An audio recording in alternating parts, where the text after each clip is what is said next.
మకర రాశి వారికి ఈ వారం చాలా అనుకూలంగా ఉంటుంది.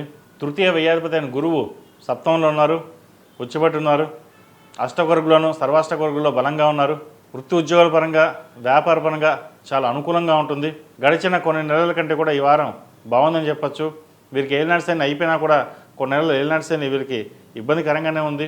కానీ ఇప్పటి నుంచి ఒక అనుకూలంగా ఉందని కూడా చెప్పచ్చు. నూతన ఉద్యోగ ప్రయత్నాలు కలిసి వస్తాయి. ఆరోగ్యరీత్యా కూడా ఇబ్బందులు ఏవైతే ఉన్నాయో అవి సమస్యపోతాయి. అష్టమంలో కేతు బలంగా ఉన్నారు. ద్వితీయంలో రాహు మటుకు అంత బలంగా లేరు. కుటుంబ పరంగా మనస్పర్ధలు వచ్చే అవకాశం ఉంటుంది. భార్యాభర్తల మధ్య కావచ్చు, వాటి విషయంలో జాగ్రత్త వహించండి. ఫైనాన్స్ పరంగా కొంచెం ఇబ్బందికరంగా ఉంటుంది. కెరియర్ పరంగా వ్యాపార పరంగా అన్నీ బాగుంటాయి. కానీ ధనం మటుకి తక్కువగా రావడం, వచ్చిన డబ్బు సరిపోకపోవడం, మళ్ళీ అప్పు చేయాల్సిన ఇటువంటివి ఉంటాయి. అవి వాటి విషయంలో కొంచెం జాగ్రత్త వహించండి. కొంచెం సమన్వయం పాటిస్తే మంచి ఫలితాలు సంప్రాప్తిస్తాయి. విదేశీ సంబంధించిన విషయవారాలు సానుకూలంగా ఉంది. విదేశాలకు వెళ్ళాలనుకునే వారికి కాలం కలిసి వస్తుంది. ముఖ్యంగా ఈ రియల్ ఎస్టేట్ రంగంలో ఉన్న వారికి, సాఫ్ట్వేర్ రంగంలో ఉన్న వారికి కాలం అనుకూలంగా ఉంటుంది. నూతన ఒప్పందాలు కుదుర్చుకుంటారు. వ్యాపార పరంగా గడిచిన కొన్ని వారాలు కొన్ని నెలల కంటే కూడా ఈ వారం చాలా అనుకూలంగా ఉంటుంది. లాభాలు తెచ్చే విధంగా గోచరిస్తోంది. వచ్చిన అవకాశాన్ని ఉపయోగించుకోవడం చెప్పదగిన సూచన. అదేవిధంగా చతుర్థ లాభాధిపతి అయిన కుజుడు దశమంలో ఉన్నారు. భూ సంబంధించిన విషయవహారాలు ఇవి సానుకూలపడతాయి. ఒక భూమిని కొనాలన్నా అమ్మాలన్నా ఎప్పటి నుంచో పెండింగ్లో ఉన్న ఏవైతే పనులు ఆగిపోయి ఉన్నాయో అవి ఈ వారం పూర్తవుతాయి. అదేవిధంగా పంచమాధిపతి దశమాధిపతి అయిన శుక్రుడు భాగ్యంలో ఉన్నారు. భాగ్యంలో శుక్రుడు నీచబడి ఉన్నారు. అయితే విలాసవంత వాళ్ళకి వీటికి కొంచెం దూరంగా ఉంటారు. ఏదైనా కష్టపడి పని చేయాలి, వీటన్నిటికీ దూరంగా ఉండాలి, మన పని మనం చేసుకోవాలి అనే భావన ఉంటుంది. అదేవిధంగా దైవ చింతన ఎక్కువగా ఉంటుంది. దైవ దర్శనాలు చేసుకోవడం, గుళ్ళకి గోపురాలకి ఎక్కువ తిరగడం, కుదిరితే అన్నదాన కార్యక్రమాలు చేయడం ఇటువంటివి చేస్తుంటారు. ఇటువంటి మన మంచికే కాబట్టి ఎటువంటి ఇబ్బంది లేదు. అదేవిధంగా కొత్త ప్రాజెక్ట్ని ప్రారంభించాలని యోచన చేస్తారు. అయితే ప్రస్తుత పరిస్థితుల్లో ఫైనాన్స్ ఎక్కువగా ఖర్చు పెట్టకుండా ఉండడం, వచ్చిన ఉద్యోగం కావచ్చు, వ్యాపారం కావచ్చు, వాటిని చేసుకుని వెళ్ళడం అనేది చెప్పదగిన సూచన. ఈ రాశిలో జన్మించిన విద్యార్థులకు కాలం అనుకూలంగా ఉంటుంది. వచ్చిన అవకాశాలు ఉపయోగించుకుంటారు. ముఖ్యంగా విదేశీ సంబంధించిన విషయవహారాలు వైద్య వృత్తులు ఉన్న వారికి కాలం అనుకూలంగా ఉంటుంది. పిహెచ్డి చేద్దాం అనుకున్న వారికి, విదేశాలకు వెళ్ళాలనుకున్న వారికి ప్రయత్నాలు ప్రారంభించండి. మంచి అవకాశాలు కలిసి వస్తాయి. విదేశీ యానం అనగా యుఎస్ అనుకుంటాం, యుఎస్, యూకే, ఎక్కడైనా సరే మనకి ఎక్కడ అనుకూలంగా ఉంటుందో అక్కడ ప్రయత్నాలు ప్రారంభించవచ్చు. ఎడ్యుకేషన్ పరంగా చాలా అనుకూలంగా ఉంటుంది.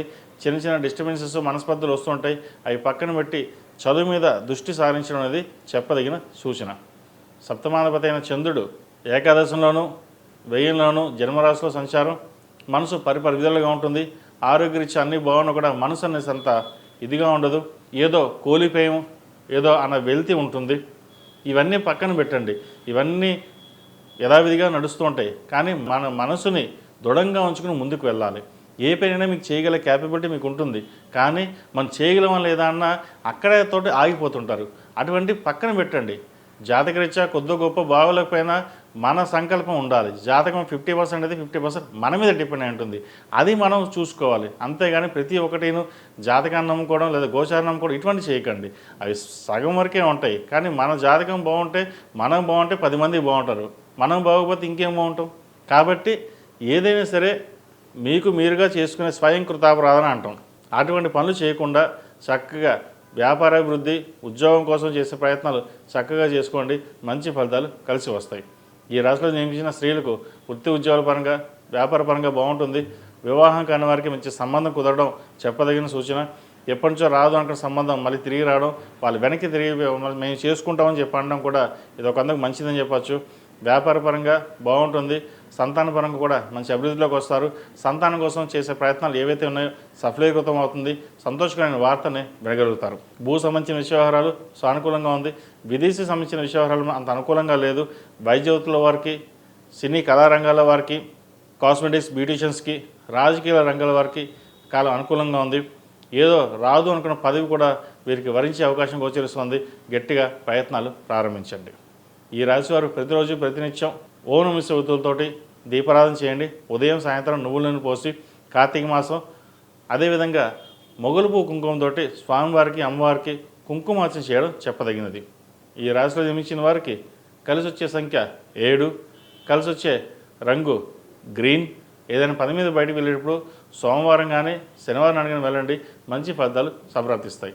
ఈ పూజా స్టోర్ .in పసుపు కుంకుమ నుంచి దేవతా విగ్రహాల దాకా అన్ని రకాల పూజలు, వ్రతాలు, వివాహం, గృహప్రవేశం, హోమాది శుభకార్యాలకు కావలసిన పూజా సామాగ్రి అంతా ఒక్క క్లిక్తో మీ ఇంటి వద్దకే. నేడే ఆర్డర్ చేయండి మీ ఈ పూజా స్టోర్ .in లో. One stop for all puja needs.